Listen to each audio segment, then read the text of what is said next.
안녕하세요. 오늘도 사연살롱을 찾아주셔서 감사합니다. 올해로 결혼 15년차 주부예요. 저는 현재까지 시아버지와 함께 살고 있어요. 주변에선 시어머니도 아니고 시아버지를 모시고 산다며 저를 대단하다고 말씀하시는 분들이 많은데, 모시고 사는 게 아니라 시아버님과 친구처럼 같이 사는 거랍니다. 저희는 대학 CC로 만나 남편이 군대를 다녀오고 얼마 안 있어 결혼을 했어요. 이런 말 하면 아직도 좀 부끄러운데요. 아이가 생겼거든요. 저는 사회 초년생, 남편은 대학 복학 후 4학년이 막 됐을 때였어요. 저의 임신을 안 양가에서는 확연한 온도 차이로 반응이 갈렸는데요. 친정 부모님은 처신을 잘못한 딸이라고 저에게 좋지 않은 소리를 하셨고, 남편이 고등학교 때 아내와 사별한 시아버지는 식구가 둘이나 생겨 좋다고 하셨어요. 당연히 가진 돈이 없던 저희는 겨우 결혼식만 올리고 신혼여행도 생략한 채 시아버지가 살고 계시는 집으로 들어갔어요. 사실 남편이 자취하던 작은 원룸이 있어서 거기서 신혼생활을 하려고 했는데, 시아버지 건강이 많이 나빠지고 계셔서 원래 계시는 집으로 들어가기로 했어요. 아픈 시아버지와 어떻게 살려고 그러냐고 말리는 사람도 있었지만, 저희 부부는 현실적으로 돈도 없고 게다가 시아버지는 경제적으로 여유가 충분히 있으신데 2층 집에서 혼자 지내시니 겸사겸사 좋겠다고 생각했어요. 시아버지는 여자와 함께 살아본 지 너무 오래돼서 불편하시다고 말씀은 그렇게 하셨지만 내심 좋아하셨어요. 게다가 나날이 쇠약해지시는 아버님의 상태를 걱정하는 남편과 저희 마음에 그러라고 하셨어요. 그러지 않으셔도 되는데 거의 창고처럼 방치한 2층을 아주 감사하게도 리모델링을 해주셨어요. 이렇게까지 바라던 건 아니었는데 죄송해요 아버님. 돈 많이 쓰셨죠? 죄송은 무슨, 그래도 니네 신혼인데 창고 같은 방을 내주고 내 마음이 편하겠어? 그 정도 돈은 돈도 아니니 부담 갖지 말고 편하게 지내. 지금에서 하는 말이지만 저희 시아버지는 동네에서 유명한 부자세요. 그때 저는 그걸 잘 몰랐었죠. 늦은 결혼에 남편을 늦게 본 시아버지는 자수성가로 정년 이후 돈이라면 걱정하지 않을 만큼 가지고 계셨어요. 그래서 사실 저의 빠른 임신과 결혼을 두고 이상한 이야기를 하는 사람도 있었어요. 그 이야기를 들을 때마다 어찌나 속상했던지. 나이 들고 보니 당연한 일이라는 생각도 들었지만 저는 당사자였으니 당해보지 않은 사람은 모를 거예요. 저도 처음부터 시아버지와 함께 사는 걸 그리 쉽게 생각하진 않았어요. 친아빠와 둘이 지내는 것도 편하지는 않잖아요. 하지만 저는 알뜰하게 돈도 모으고 시아버지에게도 제대로 며느리 노릇하고 싶었어요. 부족한 저를 며느리로 기쁘게 받아주셨으니까요. 저는 회사를 다니다 집안일과 태교에 집중하고 싶어서 회사를 그만뒀어요. 아버님의 끼니도 삼시세끼 제 손으로 챙겨드리고 있었거든요. 그래서인지 제가 결혼하고 한 달 정도부터는 몰라보게 아버님의 건강이 좋아지셨어요. 먹는 것도 그렇고 식구들과 즐겁게 지내셨던 게 효과를 본 것 같아 아주 뿌듯했죠. 남편 역시 저의 노력에 고마워해줘서 보람도 있었고요. 결혼을 하고 시간은 빠르게 흘렀어요.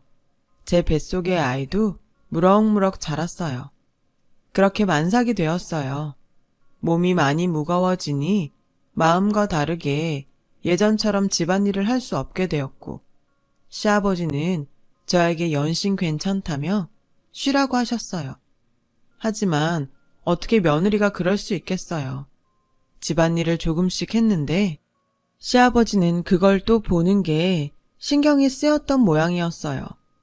언제부터인가 제가 아침에 일어나면 이상하게 시아버지는 계시지 않았고 저녁 때가 다 돼야 집으로 돌아오시더라고요. 정년 이후 가지고 계신 자산으로 여유롭게 사시는 아버님이신데 한두 번도 아니고 매일 그렇게 아침 일찍부터 밖으로 도시니 저는 묻지 않을 수가 없었죠. 아버님, 요즘 아침 일찍부터 나가시는 거 어디 가시는 거예요? 봉사. 내가 요즘 봉사하는데 좀 다니고 있어. 봉사요? 무슨 봉사가 아침 일찍부터 나가서 저녁 때나 돼야 끝나요?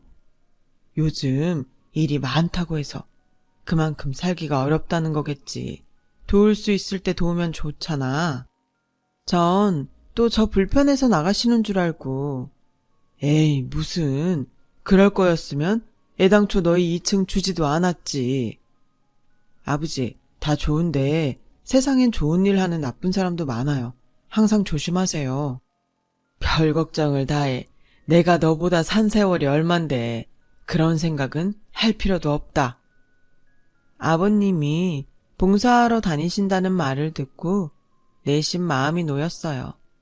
저는 또 저 때문에 일부러 매일 나가시는 줄 알았거든요. 그리고 2달 뒤 튼튼한 아들을 낳았어요. 다행히 남편과 시아버지는 좋아하셨죠. 여태 저를 외면했던 친정 부모님도 그날은 병원에 오셔서 외손주를 안아보셨어요. 내가 너 그렇게 시집 보내고 하루도 마음 편하게 있질 못했어. 너도 서운했겠지만 엄마도 놀라고 서운했어. 그래도 이렇게 외손주를 보니까 엄마가 미안해. 그리고 순산해서 고맙다. 저희 아들이 복덩인지 저는 아들 덕에 친정 부모님과 그동안 엇나갔던 마음을 풀었어요. 그리고 본격적으로 육아에 돌입했죠. 당연히 초보 엄마라 실수 연발에 저의 삶의 질은 뚝뚝 떨어졌어요.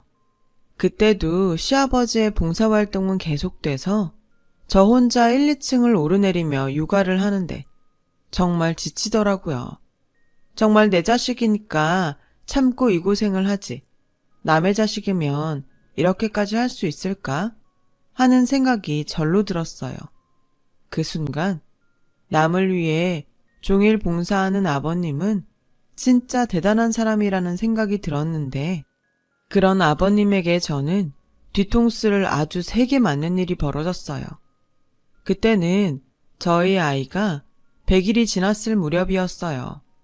시아버지는 저에게 주말에 봉사하며 만난 사람인데 소개하고 싶다고 하셨어요. 저는 직감적으로 그 소개해 주겠다는 사람이 시아버님과 평범한 관계가 아니라는 예감이 들었어요. 남편은 에이, 아버지 나이가 몇인데 여자친구? 말도 안 돼. 라며 그 작은 눈을 크게 뜨고 방방 뛰었지만 나이가 뭐 대순가요. 저는 시아버지의 연애가 맞다면 대환영이었어요. 사실 너무 오래 외로우셨잖아요. 앞으로의 인생에 시아버지와 마음 맞는 여자친구가 있으시면 당연히 좋죠. 그분과 잘 돼서 결혼이라도 하시면 아버님 건강도 많이 좋아지셨고 저희는 이제 아가도 있고 하니 분가하는 것도 나름 좋겠다고 생각했고요. 그리고 문제의 주말이 되었어요. 전 당연히 비슷한 연배의 고운 여성분을 상상했는데 의외로 너무 젊으신 여자분과 함께 오셔서 저는 깜짝 놀라고 말았어요. 언뜻 보면 40대 정도로 보이는 그 여자분은 저희 부부를 보며 마치 오래전부터 알고 지낸 것처럼 인사를 해왔어요. 우리가 늦었나? 난 서두른다고 서둘렀는데 역시 나이가 있어서 어쩔 수 없나 봐요. 정 여사가 무슨 나이가 있어? 에이, 저도 곧 있으면 50대잖아요. 내 눈엔 애기야, 애기. 저와 남편은 너무나도 다른 시아버님의 모습에 한동안 멍하니 아무 말도 하지 못했어요. 그래도 뭐 좋으셔서 그러시는 건데 이해해야지 생각했죠. 연애라는 게 그런 거잖아요. 그런데 제 남편은 저와 같은 생각은 아니었나 봐요. 초면에 죄송하지만 유부녀는 아니시죠? 남편은 단도직입적으로 그 여자분에게 물었어요. 그리고 시아버지는 남편의 그런 태도가 마음에 들지 않는 눈치셨어요. 너 무슨 말이 그래? 확실히 할 건 해야죠. 이혼하셨어요? 아니면 사별이신가요? 이놈이? 저 처녀예요. 결혼 한 번도 안 했어요. 너 내가 처음 보는 어른한테 그렇게 싸가지 없게 말하라고 가르쳤냐? 왜 아들한테 화를 내요? 원래 화도 안 내는 양반이. 진정하세요. 나한테 그러는 건 몰라도 당신한테 그러는 건 못 참지. 지 새엄마 될 사람한테. 순간 저희 남편은 새엄마라는 말에 머리에서 천둥 번개가 치는 듯 사고가 멈춰버린 것 같더라고요. 저야 어쩌면 그럴 수도 있겠다 생각해서 별로 놀라지 않았는데 시아버지는 놀란 자기 아들보다 저를 더 신경 쓰셨어요. 민우애미, 놀랬냐? 네? 아니요. 저보다 민우 아빠가 많이 놀란 것 같아요. 아버님이 결혼까지 생각하시는 줄은. 그게 말이다. 사실은 이 사람이 임신을 했다. 임신이라니. 저도 그 뒤로는 머릿속이 하얗게 돼서 아무 기억도 나지 않아요. 정신을 차렸을 땐 두 분이 거의 살림을 합치시기로 하고 분주하게 결혼 준비를 하셨다는 것 말고는요. 아니, 네 시아버지도 웃긴다. 곧 있으면 칠순이라고 하지 않았니? 당신 칠순 전에 애 돌잔치 먼저 하게 생겼네. 그나저나 너 괜찮아? 이번 참에 분가해. 사실은 아버님이 분가하라고 하셨어. 그 양반도 웃긴다. 당신 새장가 들었으니 나가라고 하든? 아무래도 우리 식구 없는 게 더 좋겠지. 우리 아버님 전에 사두신 아파트가 있나 봐. 거기 월세 계약이 다음 달에 끝난대. 그럼 우리가 들어가서 살기로 했어.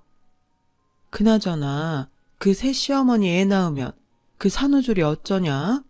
요즘 조리원 잘 돼 있으니까 가라고 해. 너 옆에서 괜히 산후조리 돕는다 뭐다 하지 말고. 알아서 하시겠지.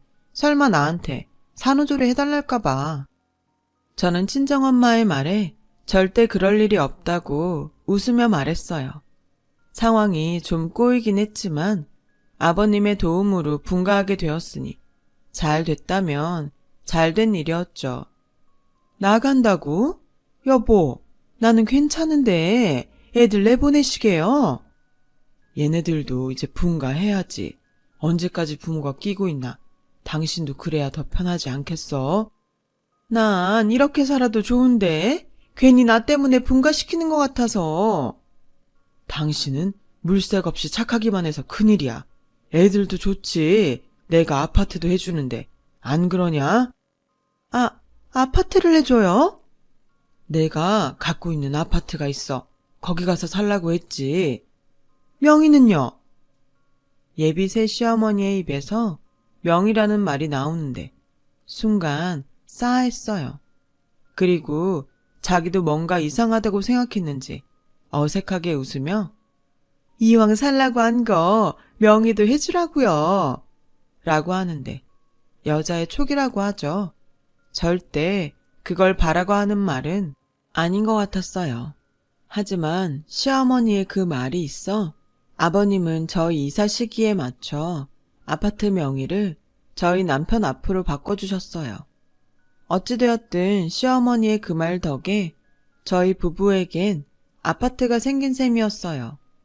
그렇게 시간은 흘러 저희는 이사를 했고 시부모님은 조촐하게 결혼식을 올리셨어요. 시아버님은 새 시어머니를 위해 무조건 크고 화려하게 결혼식을 해주고 싶어 하셨지만 새 시어머니는 다 늙어 결혼하면서 화려하면 창피하다고 참석 인원도 제한적으로 받으며 조촐한 결혼식을 원하셨죠. 아무튼 그렇게 저희는 분가를, 시부모님은 신혼생활을 시작하셨어요. 그리고 저는 운 좋게도 어린이집 자리가 나서 아들 아이를 어린이집에 맡길 수 있게 되었고 그 길로 구직 활동을 하게 되었어요. 그때까지는 모든 일이 나름 나쁘지 않았어요. 그런데 문제는 전혀 생각하지 않은 곳에서 생겨나더군요. 새 시어머니가 입덧을 한다며 자꾸 저를 불러 집안일을 시키는 것이 그 문제의 시작이었어요. 꼭 불러도 제가 중요한 면접을 보거나 누군가를 만날 때 시어머니는 전화를 걸어 당장 급하다는 듯 저를 불렀고 그럴 때마다 허겁지겁 가보면 별일 아닌 일이 부지기수였어요. 그런데도 시어머니는 막무가내로 저에게 짜증을 내시는데 너 내가 새엄마라고 이러는 거니? 지금 텃세 부리는 거야?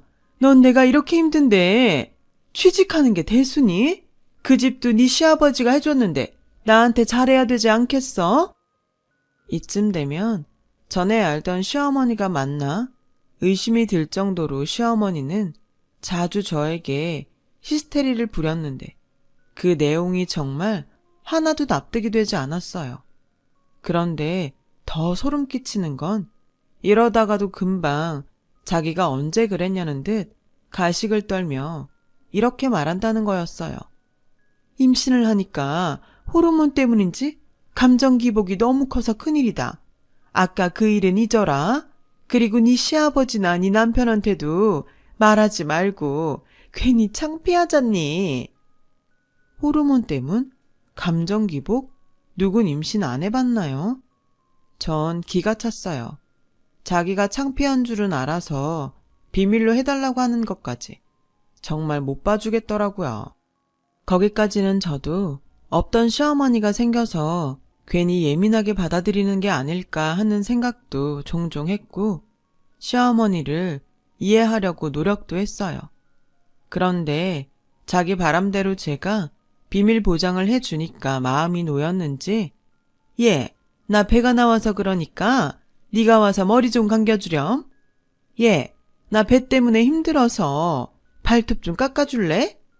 라는 이상한 요구까지 하시는 등 그 정도를 넘어서는데 이건 아니다 싶더라고요. 그래서 저는 일부러 종종 시어머니의 전화를 받지 않았어요. 전화를 받지 않으면 불려갈 일도 없으니 그 꼴을 보지 않아도 되니까요. 전 무조건 빠른 시일 내에 취직하기 위해 이력서를 100통도 넘게 썼어요. 직장을 다니면 가지 않을 명분이 분명해지기도 하고요. 그리고 감사하게도 최종 면접까지 가게 됐는데 대기실에서 면접을 기다리고 있는 그날도 여지없이 시어머니의 전화는 계속 걸려왔죠. 그 전화들을 몽땅 무시했더니 이번엔 남편이 전화를 하더군요. 남편은 전화를 받은 저에게 다급하게 시어머니가 아무래도 산통이 온 것 같다고 빨리 가보라고 했어요. 저희 시어머니는 임신한 지 이제 7개월에 접어든 산모인데 산통이라니 저는 어이가 없었어요. 그리고 그 순간 드는 생각이 제가 전화를 받지 않은 이 시어머니는 이번엔 남편에게 산통 어쩌고 하며 저를 빨리 집으로 보내달라고 한 것이 분명하다고 생각했죠. 어머니가 초산에 노산이라 유별을 떤다고 남편에게 상황을 설명하며 이렇게 말했어요. 무슨 산통이야. 그냥 배가 좀 뭉치셨나 보지. 아직 7달밖에 안 됐잖아. 어머니가 초산인데 노산까지 겹쳐서 그래. 자기 신경 쓰지 마. 나 지금 면접 기다리고 있으니까 끊어. 저는 그렇게 최종 면접을 받고 집으로 가려고 하니 이번엔 시아버지에게 전화가 걸려왔어요. 그리고 결혼하고 처음으로 듣는 시아버지의 호통소리에 그 자리에서 어안이 벙벙했죠. 어떻게 네가 그럴 수 있니? 다른 집 며느리는 그런다 해도 난 널 믿었는데 너 불편할까봐 매일 아침 갈 데도 없는데 집도 비워주고 이 배은망덕한 것.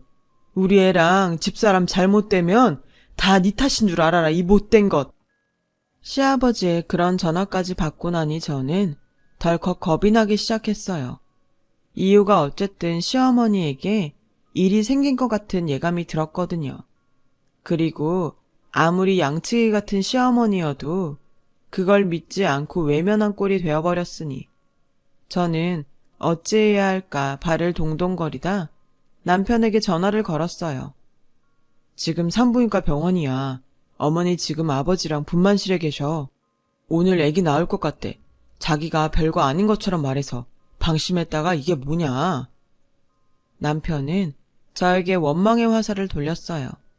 전 좀 억울하긴 했지만 제 잘못도 있었기에 인정하고 그렇게 시부모님께 단단히 찢긴 채로 갓 태어난 시누이를 마주하게 되었어요. 우리 바쁜 며느리가 힘들게 여기까지 어찌 왔어? 하마터면 산부인과가 아니라 장례식장으로 부를 뻔했다. 시어머니는 얄미운 얼굴로 얄밉게 말했어요. 그래도 전에는 다른 가족들을 의식해 대놓고 하지 못한 말투였는데 아이를 낳고부터는 그런 건 이제 신경 쓰지 않겠다는 듯 본인 기분대로 저를 대하셨어요. 어머니, 죄송해요. 저는 아직 산딸이 많이 남으셔서 그냥 지나가는 진통인 줄 알았어요. 아무리 산딸이 남아도 그렇지 어쩌면 매정하게. 나 우리 아들 아니었으면 우리 딸 얼굴도 못 보고 저 세상 갈 뻔했잖아. 어허, 이 사람 우리 딸도 듣는데 그렇게 무서운 소리를 해. 내가 단단히 혼낼 테니 당신은 몸조리나 신경 써. 당신 나이가 있어서 내가 아주 걱정이야. 시아버지는 그렇게 시어머니만 챙기시곤 저에게 밖에서 따로 이야기하자고 하셨어요. 저는 무조건 죄송하다고 이야기했는데 시아버지는 그런 저에게 이렇게 말씀하셨어요. 그렇게 네가 죄송하면 네 시어머니 몸조리 좀 도와라. 네 시어머니가 다른 사람 손은 타고 싶지 않다고 하더구나. 그렇다고 이 나이에 내가 할 순 없잖니.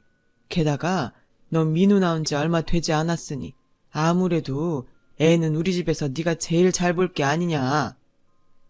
저는 오늘 면접 보고 온 회사에서 연락이 올 것 같아 잠시 망설였지만 이대로 시부모님께 찍혀 사는 것보단 직장을 포기하는 게 낫겠다고 생각해 그러겠다고 했어요.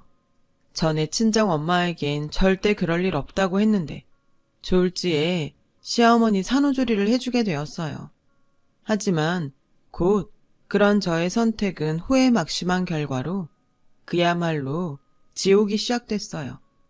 시어머니의 산후조리와 신생아인 시누이를 돌보느라 아주 죽을 맛이었거든요.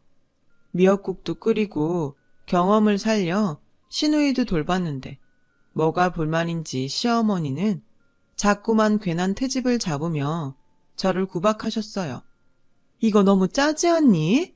산모 미역국이 삼삼해야지. 이건 뭐 소금국이네. 난 우리 딸 뭐든지 몸에 좋은 것만 쓰고 싶다. 기저귀는 무조건 오가닉 청기저귀 쓸 거니까 너 이거 빨아서 삶아 넣어라. 그렇게 마음에 들지 않으시면 전문 산후 도우미를 부르시지. 저는 계속되는 시어머니의 짜증에 점점 인내심에 한계를 느꼈어요. 그러던 어느 날 제가 아기가 잠든 틈에 화장실에서 기저귀를 빨고 있는데 그새 아기가 깼는지 시끄럽게 울었던 모양이에요. 그런데 아이 엄마인 시어머니는 아이를 달래는 것이 아니라 저를 쫓아와 역정을 내시는 게 아니겠어요? 야, 얘 울잖아. 뭐 하는 거야? 시끄러워서 통화를 할 수가 없잖아. 야? 저는 순간 시어머니의 하대에 내가 진짜 이 집 식모인 줄 아나 싶어 빨고 있던 기저귀를 화장실 바닥에 패대기 치고 그동안 참아왔던 분노를 모두 폭발시켜 버렸어요. 지금 야라고 하셨어요? 애가 울 수도 있지. 애 엄마가 그거 하나 해결 못하고 저한테 와서 성질을 내요? 뭐? 그거 하나 해결을 못해? 제가 틀린 말 했나요? 어머님은 몸조리 한다는 이유로 집에서 아무것도 안 하시고 그러면서 심심하면 밖에 나가 놀다 오시잖아요. 저 애, 제 애 아니고 어머니 애 아닌가요? 저 애? 지금 아가씨한테 저 애라고 했니? 넌 참 처음 볼 때부터 마음에 들지 않더니 아주 점점 싫은 짓만 하는구나. 그리고 너 공짜로 하는 거 아니잖아. 우리 그이가 너한테 돈도 준다고 했어. 그러니까 편하게 부려도 된다고 했는데 뭐가 잘못됐어? 시어머니에게 그 말을 듣는데 밀려오는 배신감에 저는 손에 끼고 있던 고무장갑을 벗어서 시어머니 얼굴에 던져버렸어요. 그러자 시어머니는 무슨 큰 일이라도 당한 듯 고함을 지르시는데 야, 너 돌았어? 아직은 아닌데 조금 있으면 돌 것 같아서요. 저 그냥 집에 갈게요. 아버님이 저한테 얼마를 주시려고 했는지 모르겠지만 제가 산후도우미 일당 얼만지 알아봐서 제대로 청구할 테니 딱 그 돈만큼만 주시라고 전해주세요. 그리고 이 순간부터 저 이 집에 절대 안 올 거예요. 손수 미역국을 끓여 드시든지 하시고 아니 아가씨도 알아서 보세요. 저는 화장실 앞에 떡하고 버티고 서 있는 시어머니를 밀치고 그대로 집을 나왔어요. 그리고 몇 시간 후 시어머니에게 연락을 받은 시아버지는 또다시 노발대발하며 저에게 전화를 하셨고 저는 그 알아본 산후도우미 하루 일당을 계산해서 제가 받을 돈을 알려드렸어요. 너 그렇게 안 받는데? 저도요. 저도 아버님이 저를 그렇게 생각하시는지 몰랐네요. 아무리 새장가 드시고 어머니가 좋아도 그렇지. 돈 받고 하는 거니 편하게 저 부려도 된다고 하시는 건 아니죠. 그야 네 어머니가 너한테 미안하다고 해서 내가 그냥 한 소리지. 미안해요. 미안한 사람이 애운다고 시끄럽다고 저한테 야! 라고 하세요. 뭐? 너 아무리 화가 났어도 없는 소리 하면 못 쓴다. 아버님, 이런 말까지 안 하려고 했는데 어머니 아버님이랑 있을 때랑 저랑 있을 때랑 완전 다른 사람이에요. 물론 믿지 않으시겠지만 전 더 이상 그 장단에 놀아나고 싶지 않아요. 죄송해요. 시아버지는 끝까지 제 말을 믿지 않는 듯 호통만 치시다 전화를 끊으셨어요. 당연히 마음이 좋지 않았지만 이왕 이렇게 된 거 에라 모르겠다 하는 심정으로 내버려 두고 싶은 심정이었죠. 남편도 다행히 그동안 제가 말하지 않고 당했던 것들을 이야기하니 자기가 더 화를 내며 잘했다고 했고 그렇게 한동안은 솔직히 편하고 좋았어요. 시어머니 전화도 없고 그 집 일에 신경 쓰지 않아도 되니까요. 그런데 이런 시간도 잠시 시어머니와 제대로 부딪히는 사건이 일어났어요. 글쎄 시어머니가 어떤 말로 바람을 넣었는지 모르겠지만 시어머니보다 당신 나이가 훨씬 많다는 이유로 시아버지는 집 명의를 시어머니 앞으로 바꾸셨고 또 가지고 있던 재산을 모두 시어머니와 신생아 시누이에게 준다는 유언장을 작성하셨더라고요. 그것도 저희 부부 몰래요. 그렇다고 저나 저희 남편이 아버님의 재산에 눈독을 들이고 있던 건 아니었어요. 아버님께서 인생을 사실 때 그 물질적인 여유로 더 즐겁고 여유롭게 사시길 바랬던 것 뿐이죠. 하지만 이렇게 저희 몰래 법적인 문서에 딱 명시를 해놨다고 하니 기분이 나쁘더라고요.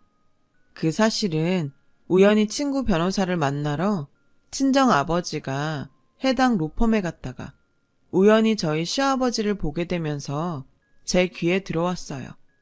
친정 아버지는 시아버지에게 인사를 할까 했지만 옆에서 시어머니가 민망하게 너무 딱 붙어 있어서 말을 걸지 못하셨대요. 안 그래도 새로 들어온 시어머니 때문에 걱정이 많으셨던 아빠는 사돈 내외가 왜 로펌까지 왔는지 물어보셨고요. 자신이 들은 기막힌 말을 저에게 전해주신 거죠. 저는 상대하기 싫어서 남편에게 들은 이야기를 고스란히 다 했어요. 그러자 남편은 화가 나서 그 집으로 찾아가 새 시어머니 보는 앞에서 난리를 쳤어요. 알고 보니 지금 계시는 그 집이 돌아가신 시어머니가 친정아버지께, 그러니까 남편의 외할아버지께 받은 유산이었더라고요.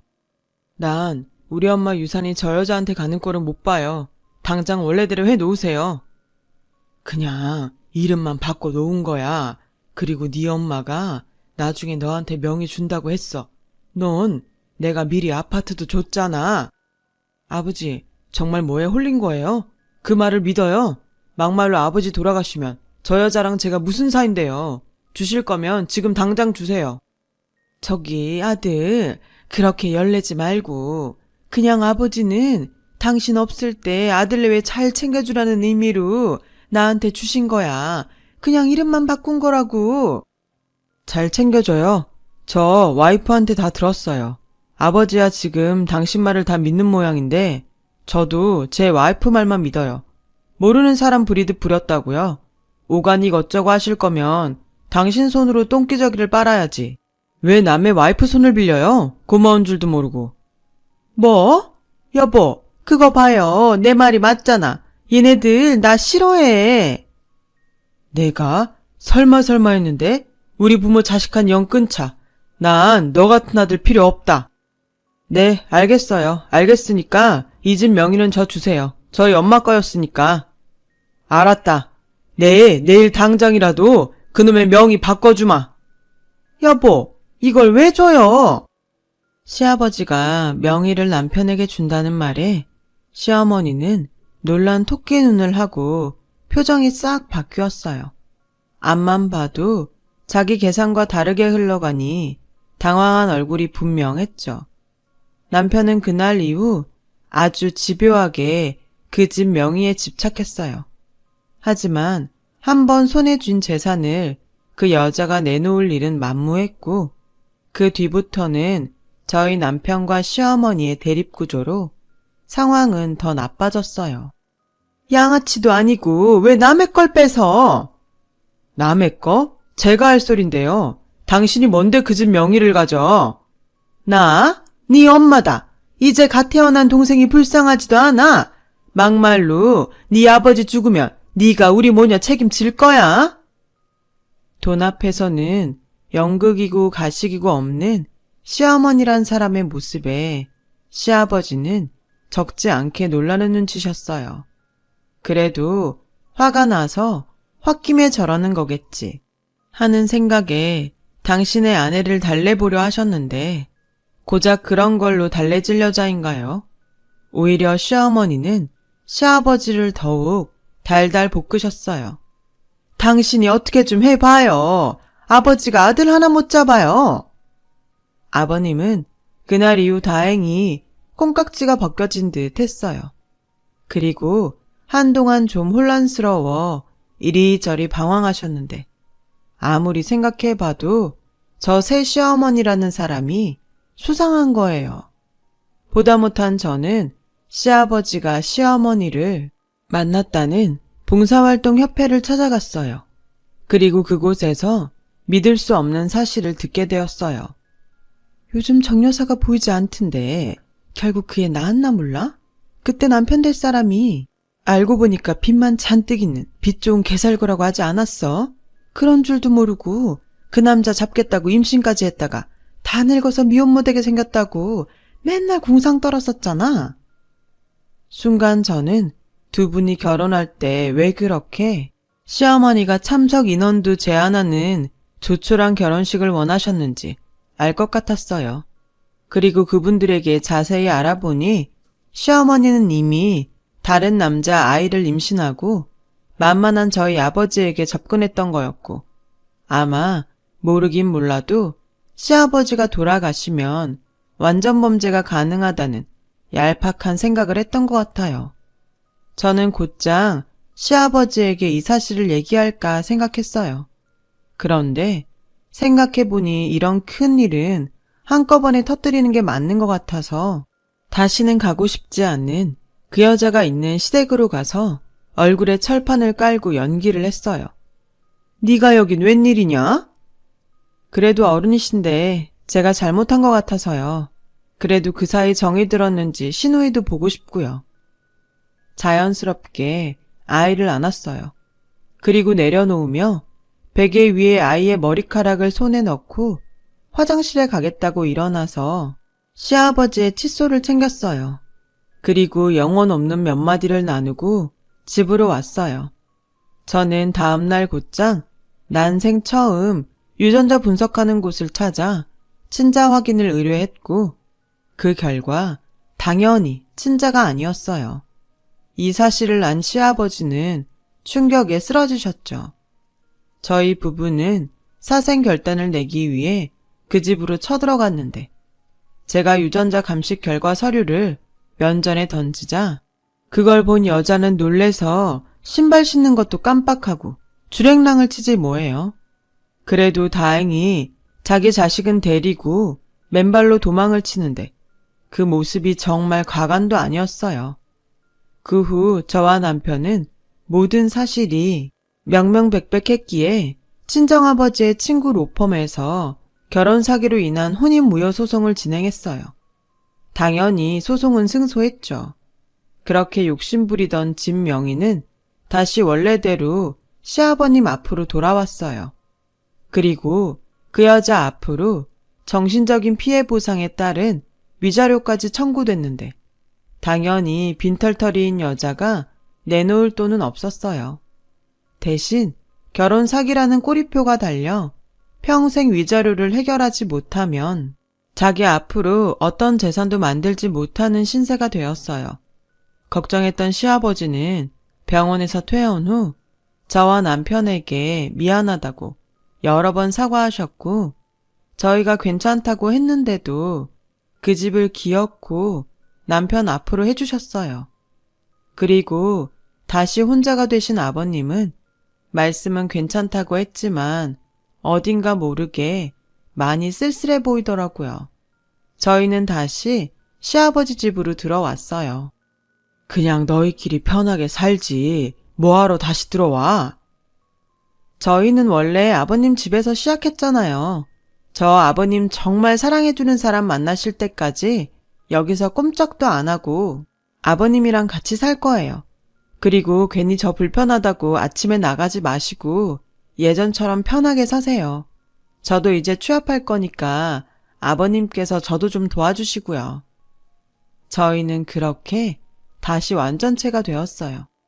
지난날 같은 우여곡절이 있어서인지 예전보다 관계가 더 좋아졌고요. 하지만 이번 일을 겪고 저는 느낀 바가 있어요. 외로움은 사람을 흐리게 하는 것 같더라고요. 그래서 아버님이 외롭지 않으셨으면 하고 진심으로 바랍니다. 시아버님도 누군가를 사랑하고 사랑받고 싶은 한 남자잖아요. 부디 다음엔 아버님께서 정말로 좋은 인연을 만나셨으면 좋겠어요. 지금까지 저의 이야기를 들어주셔서 감사합니다. 여러분들의 매일매일이 행복하시길 바랄게요. 여러분, 사연 댓글에 응원과 현명한 조언 부탁드려요. 좋아요와 구독은 저에게 큰 힘이 됩니다. 오늘도 좋은 일 가득하세요.